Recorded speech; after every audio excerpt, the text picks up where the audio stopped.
لیکن یہ کہ اس وقت جو عالم عرب پر صورتحال پیدا ہو گئی اس میں ہمیں کیا کرنا چاہیے، پاکستان کے جو حالات ہیں ان میں کیا مشورے ہیں، اب میں ان چیزوں کے بارے میں آپ سے چند باتیں عرض کروں گا۔ پہلی بات تو یہ ہے کہ مشرق وسطیٰ کے مسئلے میں اس کے پس منظر کو سمجھ لینا چاہیے۔ ہمارے بہت سے احباب جو ہیں وہ فوری طور پر وقتی صورتوں کو، جیسے کہ حالات و واقعات ہوتے ہیں، صرف انہی کے اعتبار سے رائے قائم کرتے ہیں، چیزوں کا پس منظر جو ہے نگاہوں کے سامنے رہنا چاہیے۔ اس صدی کا ایک مختصر سا نقشہ ذہن میں رکھیے۔ یہ 20ویں صدی کے آغاز کے وقت، جسے ہم پورا کہتے ہیں مڈل ایسٹ، بلکہ صرف مڈل ایسٹ نہیں، پورا شمالی افریقہ سلطنت عثمانیہ کا حصہ تھا، خلافت عثمانیہ۔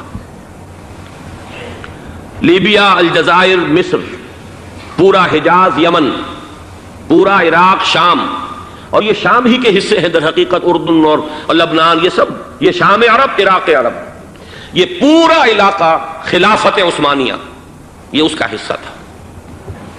پہلی جنگ عظیم میں انگریزوں نے عربوں کو بغاوت پر آمادہ کیا، غداری پر آمادہ کیا، انہوں نے خلافت عثمانیہ کے خلاف بغاوت کی، بیج بوئے ان کے دلوں کے اندر نفرت کے، ابھارا انہیں کہ تم ترکوں کے غلام کیوں ہو، تمہیں خود حاکم ہونا چاہیے، تم کھڑے ہو جاؤ، ہم مدد کریں گے، تم بغاوت کرو، تم ان ترکوں کے خلاف ہماری مدد کرو، ہم تمہیں آزاد کر دیں گے، تم اپنے پاؤں پر خود کھڑے ہو جانا۔ یہ بہت ہی ہمارے لیے دردناک المیہ ہے اس پہلی جنگ عظیم کا۔ کرنل لارنس جیسا شخص، برطانوی استعمار، اور اس کے نتیجے میں عربوں نے بغاوت کی۔ اور اس قدر دردناک بات آپ کو بتا رہا ہوں، میں پہلی مرتبہ جب سن 62 میں حج کے لیے گیا مدینہ منورہ میں، ابھی وہ ریل کے انجن کھڑے ہوئے تھے۔ یہ ترکی کے زمانے میں، سلطنت عثمانیہ کے زمانے میں بغداد سے مدینے تک ریلوے لائن تھی۔ یہ پورا ایک عالم سلطنت عثمانیہ، صرف سلطنت نہیں، خلافت عثمانیہ، پوری ٹرینیں جو ہے ترکوں کی اڑائی گئی، ہزاروں ترکوں کو شہید کیا گیا، یہاں تک کہ صحن حرم میں شہید کیے گئے سینکڑوں ترک۔ یہ جرم تھوڑے نہیں ہے، معمولی نہیں۔ آج جس کی سزا مل رہی ہے، معلوم ہونا چاہیے کہ وہ جرائم کون کون سے تھے۔ اب بھی جو لوگ گئے ہیں انہوں نے دیکھا ہوگا ترکی کا قلعہ موجود ہے اوپر پہاڑی کے اوپر، حرم کا جو سب سے بڑا دروازہ ہے باب ملک عبدالعزیز، اس کے سامنے ایک لائبریری ہوتی تھی، اب تو غالباً وہ بھی گرا دی گئی ہے، اس کے پیچھے پہاڑی پر ترکوں کا قلعہ ہے پرانا، اس پر توپیں موجود تھیں۔ جب بغاوت ہوئی ہے، جو حرم میں آئے ہوئے تھے ترک فوجی، ظاہر بات ہے نہتے، وہ تو نماز پڑھنے آئے ہوئے تھے، ان کو وہاں ذبح کیا گیا ہے، اور ترکوں نے اپنی توپیں استعمال نہیں کی کہ کہیں بیت اللہ کو کوئی اذن نہ پہنچ جائے۔ بہرحال یہ غداری ہوئی ہے پہلی جنگ عظیم کے دوران، اور نہ صرف ترکوں پہ عربوں نے کی ہے۔ جیسا کہ میں نے کہا تھا، دو ہیں سب سے بڑے مجرم روئے ارضی کے اوپر امت مسلمہ کے طبقات۔ ہمارا پنجابی سپاہی بھی جا کر انگریزوں کی مدد کر کے ایلن بی کو قبضہ جو لے کر دیا بغداد کا، اس میں ہمارے مسلمان پنجابی سپاہی بھی شامل تھے۔ یہ خون چکاں باب ہے ہماری تاریخ کا اس صدی کا۔ لیکن اس کے بعد سلطنت عثمانیہ کے ٹکڑے ہو گئے، چیتھڑے ہو گئے۔ ایک انگریز نے لکھا ہے یہ جملہ، زہر میں بجھا ہوا جملہ، کہ تاریخ میں یہ بات ثبت ہو جائے گی کہ ایک انگریز نے اس سلطنت کے ٹکڑے کر دیے کہ جو عمر فاروق نے قائم کی تھی رضی اللہ تعالی عنہ۔ یہ پورا عالم، یہ تمام علاقہ کس نے فتح کیا تھا؟ یہ بات ہاتھ بدل گئے تھے، پھر ترک آ گئے، خلافت عثمانیوں کے پاس چلی گئی، لیکن یہ سلطنت تو حضرت عمر رضی اللہ تعالی عنہ کے زمانے سے چلی آ رہی تھی۔ اس کو ایک انگریز کرنل نے، اور اس نے بغاوت میں آمادہ کر کے عربوں کو اور ترکوں کے پیٹھ میں چھرا ڈھپوا کر ان کے ذریعے سے اور ٹکڑے کر دیے۔ لیکن جب جنگ ختم ہوئی، اب انہوں نے کہا کہ اب ہمیں آزادی دیجیے، تو اب انہیں معلوم ہوا کہ غداروں کو دنیا میں کیا ملتا ہے، ٹکڑے کر دیے گئے۔ یہ حصہ عراق یہ انگریز کے پاس رہے گا، شام کا یہ علاقہ یہ فرانسیسیوں کے پاس رہے گا، مصر پر انگریزوں کا تسلط رہے گا، لیبیا اطالویوں کے پاس رہے گا، لے دے کر یہ جو علاقہ تھا حجاز، چونکہ وہاں کچھ تھا ہی نہیں، بوادن غیر ذی زرع، یہ عربوں کے پاس چھوڑ دیا گیا۔ اس وقت جو بادشاہ ہیں شاہ حسین اردن کے، ان کے دادا سب سے بڑے غدار وہی تھے، لہذا ان کو اس علاقے کی بادشاہت دے دی گئی۔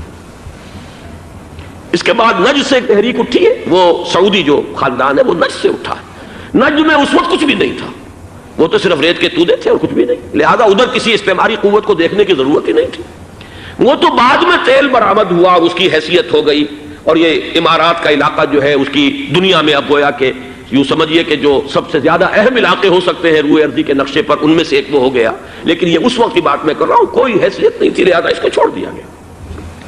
یہ ہے تاریخی پس منظر، یہ لکیریں جو کھینچی گئی ہیں، یہ ایک ملت اسلامیہ کو جو قومیتوں میں تقسیم کیا گیا، پھر نعرے لگوائے گئے المصر للمصریین الشام للشامیین، اب شامی ایک علیحدہ قوم ہو چکے ہیں، مصری ایک علیحدہ قوم ہو چکے ہیں، عراقی ایک علیحدہ قوم ہو چکے ہیں۔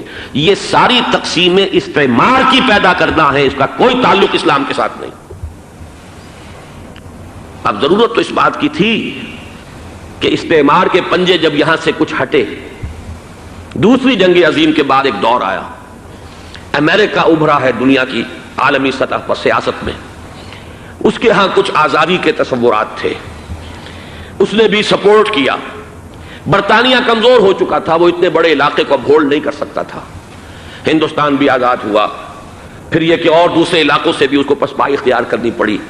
استعمار کے پنجے جس طرح بھی ہوئے، ان کے سینوں سے، عربوں کے سینوں سے جو ہے گویا کہ وہ ہٹے، لیکن امریکہ نے ایک اپنی بہت بڑی حکمت عملی جو اختیار کی، عالم عرب کے سینے میں اسرائیل کا خنجر پیوست کر دیا، تاکہ یہ کبھی آزاد نہ ہو جائیں، ہمارے انگوٹھے تلے رہے، ہماری پالیسی گورن کرے۔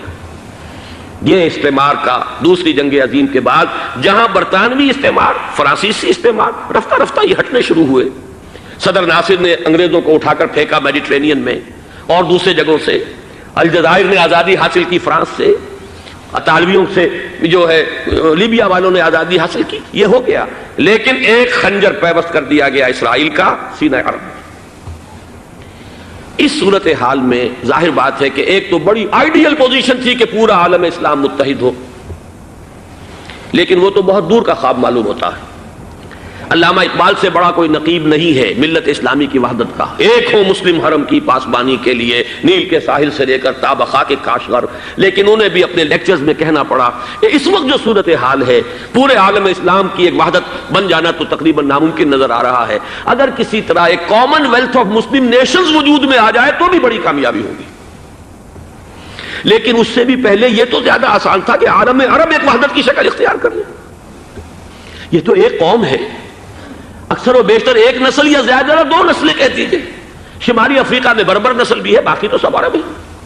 یہ پورا عالم ایک نسل، ایک زبان، پورے اتنے رقبے کے اوپر بولے جانے والی ایک زبان، یہ تو ایک ہو جائے۔ افسوس یہ ہے کہ اس کا ایک ہو جانا، ایک شخصیت ابھری تھی جو مذہبی مزاج کی شخصیت تھی، جو دینی مزاج کی حامل شخصیت تھی، اگر اس کی قیادت میں عالم عرب متحد ہو جاتا تو واقعتاً ایک بہت بڑا جو ہے مرحلہ وہ طے ہو جاتا پوری عالمی ملت اسلامیہ کی ایک وحدت اختیار کرنے کا۔ وہ شخصیت تھی شاہ فیصل شہید کی، اور اس لفظ کے ساتھ ہی آپ کے ذہن میں آ گیا ہوگا کیوں انہیں شہید کر دیا گیا، کس نے کیا کرایا، کہاں سے تعلیم حاصل کر کے آیا تھا وہ جس نے شہید کیا شاہ فیصل شہید کو، اس کی گردن پر کون سوار تھی، وہ یہودی لڑکی کے جس کے فوٹو بھی شائع ہوئے، ایک گردن پر اٹھائے کھڑا ہوا شہزادہ اپنی ایک یہودی دوست کو، لڑکی کو، اور وہی ہے کہ جس نے جا کر پستول سے شہید کیا ہے۔ جہاں میں اچھی طرح جان لیجئے، جیسے بارہا میں نے عرض کیا ہے کہ حضرت عمر کو شہید کرنے والا کہنے کو ابو لولو فیروز تھا، لیکن اس کے پیچھے پورا ایرانی نسل پرستی کا جو پورا پس منظر ہے، اسے تو ہر شخص جس کی ذرا بھی نگاہ جو ہے جو صرف منظر کو نہ دیکھ رہی ہو، پس منظر کو بھی دیکھنے والی ہو، وہ تو جان لے گی کہ ابو لولو فیروز ایک فرد کا نام نہیں تھا، وہ ایران کا انتقام تھا عالم عرب سے۔ بالکل اسی طریقے سے یہ امریکی استعمار کا ہتھ کنڈا تھا، اسے محسوس ہوا۔ شاہ فیصل مذہبی مزاج کا شخص، یہ ابھر رہا ہے، اور یہ شاہ فیصل کی حکمت عملی کا ذرا آپ اندازہ کیجئے۔ لاہور میں سمٹ کانفرنس ہوئی، اس میں وہ آئے، سب سے ٹاورنگ پرسنالٹی پورے اس وقت عالم اسلام کے اندر شاہ فیصل کی تھی، اور وہ گویا کہ ایک بہت ہی جس کو کہا جائے کہ ایک بہت ایلڈرلی، ایک بزرگانہ ایک شخصیت جو ہے، اور انہوں نے اپنے دولت کے دروازے، عرب میں وہ مشہور تھے کہ نہایت خسیس اور بخیل انسان ہے، اس لیے کہ وہاں وہ خرچ کرتے تھے حساب کتاب کے ساتھ، لیکن ان کے خزانے کھلے ہوئے تھے عالم اسلام کے لیے، ادھر بھی مدد ہے، ادھر بھی مدد ہے، ادھر بھی کام ہو رہا ہے، ادھر بھی کام ہو رہا ہے۔ پھر انہوں نے تیل کا ہتھیار استعمال کر کے ایک دفعہ امریکہ کو دن میں تارے دکھا دیے تھے، لہذا ان کا ہٹایا جانا سین سے یہ امریکی استعمار کے لیے لازم تھا۔ اب لے دے کر رہ گئے کون؟ سیکولر مزاج کے لوگ۔ پہلی اٹمپٹ جمال عبد الناصر نے کی، ناکام ہو گیا۔ قذافی صاحب نے کوشش کی کہ وہ ان کی جانشینی حاصل کر لے، ناکام ہو گیا۔ اب ایک تیسری شخصیت صدام حسین کی، ملحد ہے، اسلام سے کوئی سروکار نہیں، باس کا فلسفہ، سیکولرزم پلس عرب نیشنلزم، یہ اصول ہے۔ لیکن یہ ہے کہ یہ شخصیت ابو بکر ایسی آئی ہے کہ اس سے اس وقت یہ جان لیجئے، میں امریکہ میں بھی عربوں سے مل کر آیا ہوں، سعودی عرب میں بھی اب میں وہ دیکھ آیا ہوں، نوجوان نسل جو ہے عربوں کی، پورا جو دوسرے عرب ممالک ہیں جہاں پر کہ مذہب کا اتنا چرچا ہی نہیں ہے، پورا فلسطینی عرب، جارڈن کے عرب، شامی عرب عوام، وہ سب کے سب صدام کے پیچھے ہیں اس وقت، اس لیے کہ انہیں نظر آ رہا ہے کہ ایک شخص پھر ایسا پیدا ہو کر سامنے آ گیا ہے جو شاید عالم عرب کو پھر یونائٹ کر دے۔ اور یہ ہے اصل وہ شے کہ جو امریکہ کے لیے کسی صورت میں قابل قبول نہیں۔ دولت کے یہ ذخائر، خلیج کی یہ دولت، سیال سونا اور اس کے ذخیرے، اور یہ کسی طریقے سے یہ امریکہ کے زیر اثر نہ رہے، یہ ہے وہ شے جو اسے برداشت نہیں ہے۔ وہ کوئی اربوں کی محبت میں نہیں آیا 2.5 لاکھ فوج لے کر، وہ کوئی شاہی عرب جو خاندان ہے سعودی، اس سے اس کی کوئی دلچسپی نہیں ہے، کوئی پتہ نہیں کہ وہ خود ان کو ہٹا دے اور وہاں پر کوئی جمہوری ڈھانچہ جو ہے وہاں پہ کھڑا کروا دے خود امریکہ۔ اس لیے کہ سعودی عرب میں دیکھ آیا ہوں حالات، اگرچہ ظاہر بات ہے کہ زیادہ گہرائی میں تو وہاں جانے کا موقع ہی نہیں ہوتا، بہت ہی مستبد حکومت ہے، لیکن صاف نظر آ رہا ہے کہ اس وقت دونوں طبقے نوجوانوں کے جو ہے وہ شاہی خاندان کے شدید خلاف ہو چکے ہیں۔ جو وہاں پر جدید مثقف طبقہ ہے، جدید تعلیم یافتہ، جو باہر پڑھ کر آیا ہے امریکہ میں اور کہیں اور وہ کثیر تعداد میں، اب وہ صاف سوال کر رہے ہیں کہ یہ بلینز اور بلینز آف ڈالرز کے جو ہمارا خرچہ آتا تھا، ہمارے ہتھیاروں کے آرڈر جاتے تھے، وہ کہاں گئے؟ کل 65,000 فوج، اور عرب کے پاس، سعودی عرب کے پاس اتنے ٹینک بھی نہیں ہیں جتنے کہ یمن جیسے غریب ملک کے پاس ہے، تو ہمارا روپیہ یہ گیا کہاں؟ یہ ایک سوال ہے جو ہر شخص کے ذہن کے سامنے ہے۔ اب ہمیں اپنے معاملات کو خود سنبھالنا ہوگا۔ اسی طریقے سے جو مذہبی طبقہ ہے، اور وہاں ہے بڑی تعداد میں مذہبی طبقہ نوجوان جن میں بڑا جذبہ ہے، اور ان کا وہ جوش جہاد انہیں جہاد افغانستان تک لے کر آیا ہے۔ سینکڑوں عرب نوجوان یہاں جو ہے شہید ہوئے، اپنے ملک میں تو انہیں بولنے کی بھی کوئی امکان نہیں ہے، لیکن یہاں وہ جذبہ جو اندر اندر پروان چڑھ رہا ہے، وہ جذبہ انہیں لایا ہے، اور افغانستان کی سنگلاخ وادیوں کے اندر انہوں نے جام شہادت نوش کیا ہے۔ وہ طبقہ بھی شدید مخالف ہو چکا ہے کہ انہوں نے امریکیوں کو بلا کر، ان میں یہودی بھی ہیں، عیسائی تو ہے ہی ہے، یہودی ہیں، یہودی عورتیں ہیں، جو کچھ اب وہاں بے حیائی اور بے پردگی کے مناظر نظر آ رہے ہیں۔ یہ سرزمین عرب، میں نے امریکہ میں تقریر سنی ہے، اسنا کے جو فائنل ان کا ایک سیشن تھا، اسلامک سوسائٹی آف نارتھ امریکہ، جس میں میں مدعو کیا گیا تھا، اسی لیے میں نے یہ سفر کیا تھا۔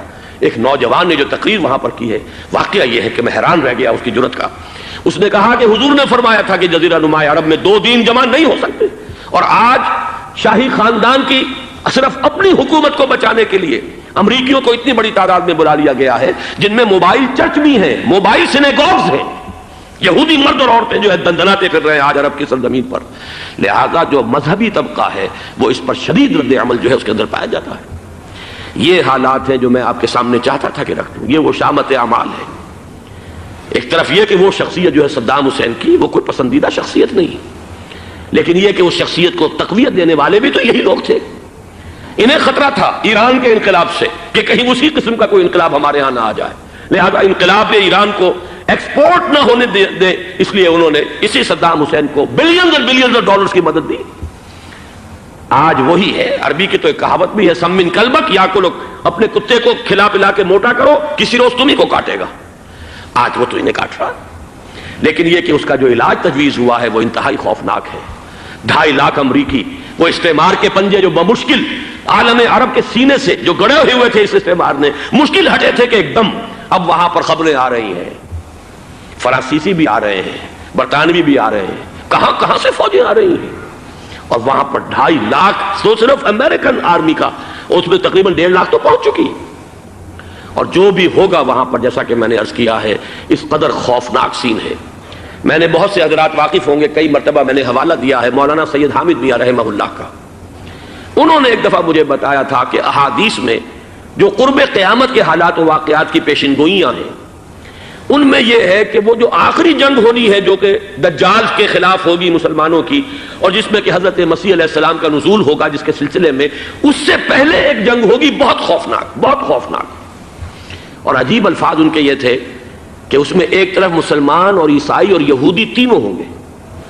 یہ بات سمجھ میں نہیں آتی تھی کہ مسلمان اور یہودی ایک جگہ کیسے جمع ہو سکتے ہیں۔